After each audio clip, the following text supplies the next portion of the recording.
Well, arm wrestling. Have you ever done arm wrestling?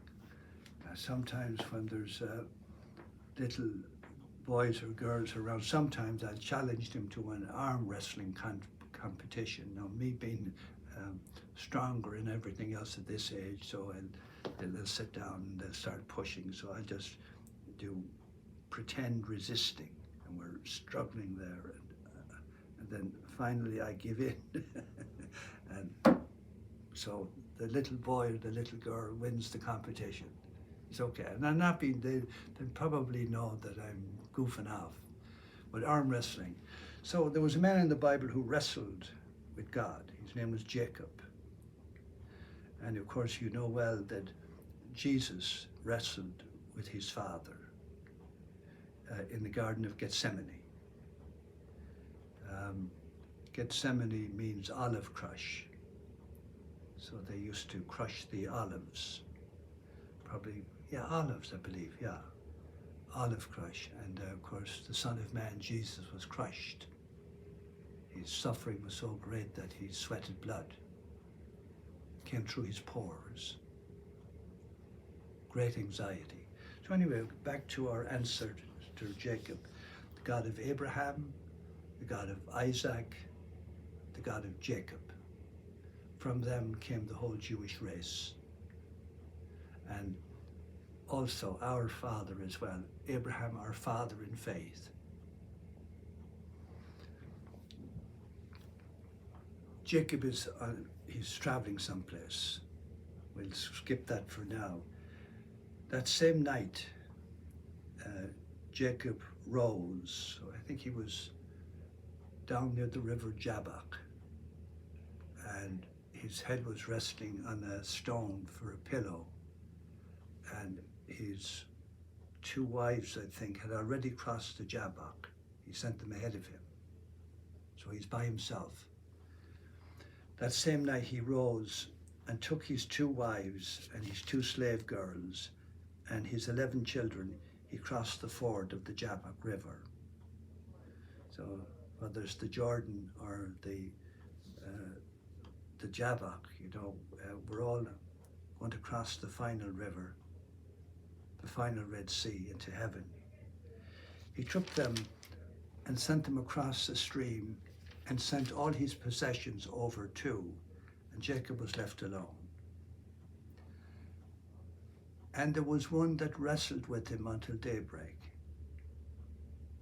wrestling with God, wrestling with an angel, who, seeing that he could not master him, struck him on the socket of his hip.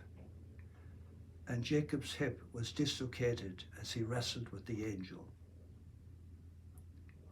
Sometimes the Bible uses the word angel for God himself. Like some scripture will say, an angel of the Lord spoke to Moses from the burning bush. Others will say, the I am spoke to Moses. So anyway, and there was one who wrestled with him until daybreak, who, seeing that he could not master him, struck him in the socket of his hip. And Jacob's hip was dislocated as he wrestled with him.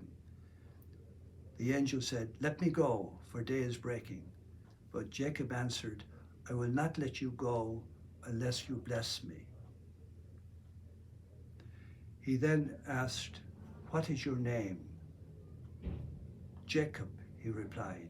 He said, "Your name shall no longer be Jacob, but Israel."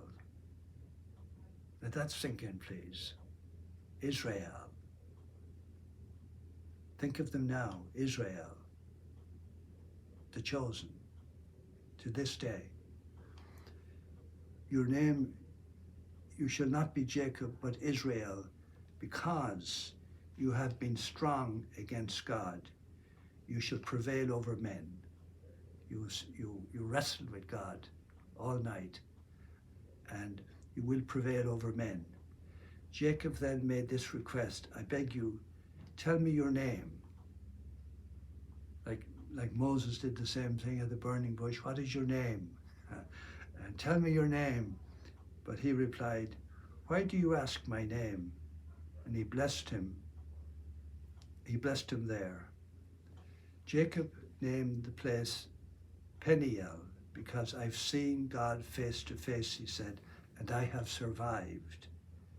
The sun rose as he left Peniel, limping because of his hip.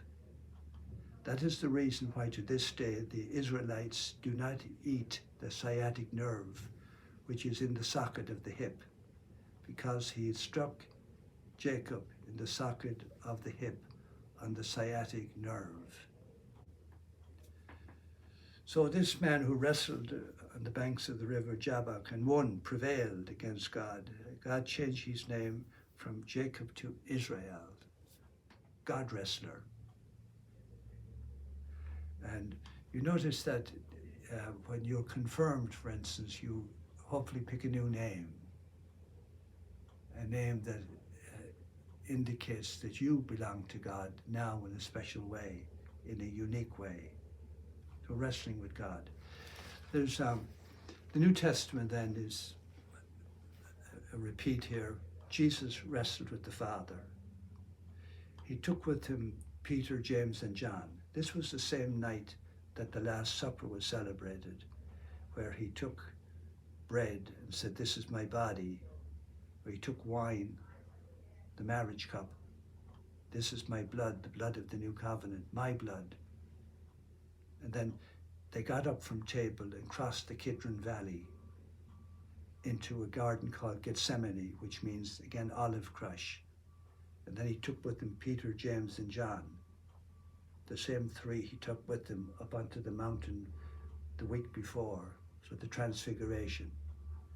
And he asked them to stay awake. Stay awake with me. His soul was in agony. It's the first time in my life that I can understand that Jesus asked for human comfort. Stay awake with me. And then he went further away from them, a little distance, and began to be extremely saddened. And his sweat fell to the ground like great drops of blood. And a cup was presented to him. Again, the marriage cup. A marriage this time between mankind and God himself. And Jesus knows what this means. It means his crucifixion and death. And he's horrified. You can see it in his prayer. He said, "Father, let this chalice pass away from me. Not my will, but thine be done." And struggling. And he goes back and finds the three apostles asleep. The very time he asked them to stay awake with me, lest you enter into temptation, they fell asleep 3 times in a row. By the end of this terrible agony of Jesus in the garden, or anxiety, if you want to call it that, people suffer from anxiety all over the world. In the end of it, there was a peace came over him. "Let this chalice pass away from me, but not my will, but thine be done." And he said, "Yes." And so from there, then the soldiers showed up in the garden, arrested Jesus, and the prophecy of Isaiah was fulfilled that said when the Messiah would come, he'd be led like a lamb to the slaughter, like a sheep before his shearers he was silent. And Jesus was led all the way to Calvary the next day. Now we all have our own terrible wrestling with God. I've wrestled some years ago. It was dreadful. I was locked inside myself with great suffering of one kind or another, and I remember things were so bad. I said that day that I was wrestling. I don't mean I started wrestling. It was a way of life. I was wrestling all the time. I was anxious all the time for weeks on end. And I was by myself this particular day, and I said, "Jesus, I'm asking you, please. I'm asking you. Take me out." Okay, so I was wrestling. Do you know what he said to me at the time? He said, if I take you out now, he said, you'll be damned. So he left me to wrestle a bit more for some time. So when you have trials and tribulations, count them as a happy privilege, because you are wrestling with God. Okay, I'll stop there. Amen, amen, amen.